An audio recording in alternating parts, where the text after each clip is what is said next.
C'est important d'attirer l'attention sur l'histoire allemande et européenne à l'époque coloniale. C'est un sujet dont on devrait parler encore davantage. Rocco und seine Brüder, Rocco et ses frères, est un collectif d'artistes militants. Réclamant une plus grande reconnaissance de la mémoire coloniale, ils utilisent les rues de Berlin pour faire passer leur message. L'Allemagne est loin d'avoir accepté son passé colonial. Il est grand temps de retirer du paysage toutes les célébrations de cette période de notre histoire. Rocco et ses frères perturbent l'espace public depuis 2016. Le collectif s'est fait connaître par des graffitis, des installations, des affiches et des actions audacieuses. Depuis 5 ans, ses membres s'attaquent aux politiques inégalitaires. Certains arrondissements de la ville ont pris la décision de renommer plusieurs rues. Ces résolutions ont été prises en 2018, mais n'ont jamais été appliquées. Aujourd'hui, les panneaux sont toujours là. C'est incompréhensible.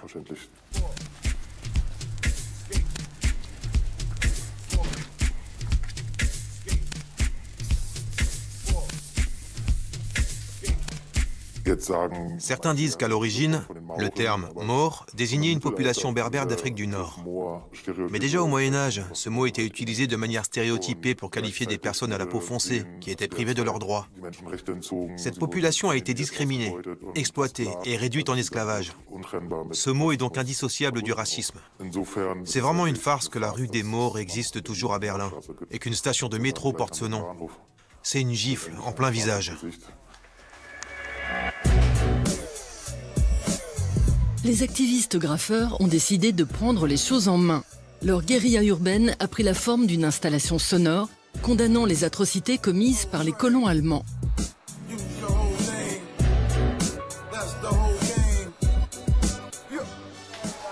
Der Kolonialismus und seine Verbrechen werden glorifiziert. Entschuldigung, ist das offiziell? Nein, das ist nicht offiziell. Ah, okay.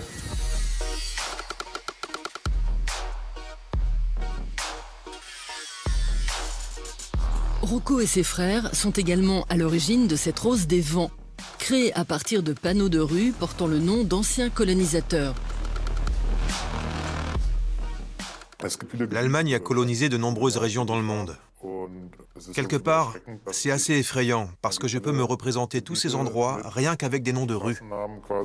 J'ai donc eu l'idée de fabriquer une sorte de boussole à partir de panneaux de signalisation évoquant toutes ces colonies. En les changeant de lieu, l'installation prend un sens complètement nouveau. Ces panneaux représentent maintenant l'opposé de ce pourquoi ils avaient été installés initialement. Avec cette nouvelle mise en scène, l'héroïsation de colonisateurs comme Karl Peters ou Adolf Lüderitz se transforme en mémorial.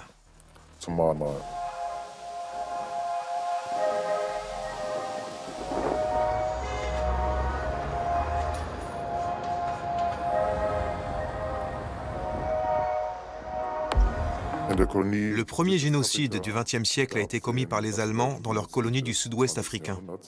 80% du peuple Herero et 50% du peuple Nama ont été exterminés. En tout, ce massacre a coûté la vie à 70 000 personnes.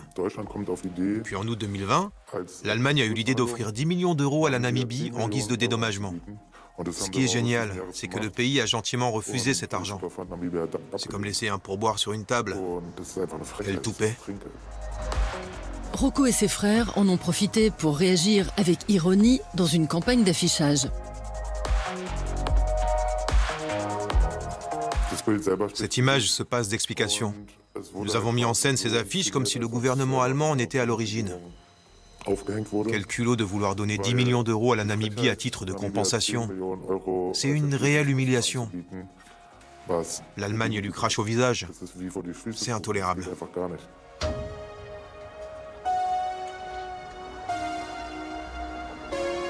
De nombreuses personnes ne sont pas au courant de ce génocide commis envers les Herero et les Nama. Il est important de remettre le sujet sur la table et de clarifier la situation. Pour mieux comprendre ce qui s'est passé, il faut en connaître le contexte et tous les détails.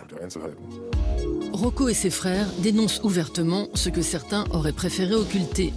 Et même si les actions du collectif flirtent avec l'illégalité, elles permettent un débat plus constructif sur les questions post-coloniales.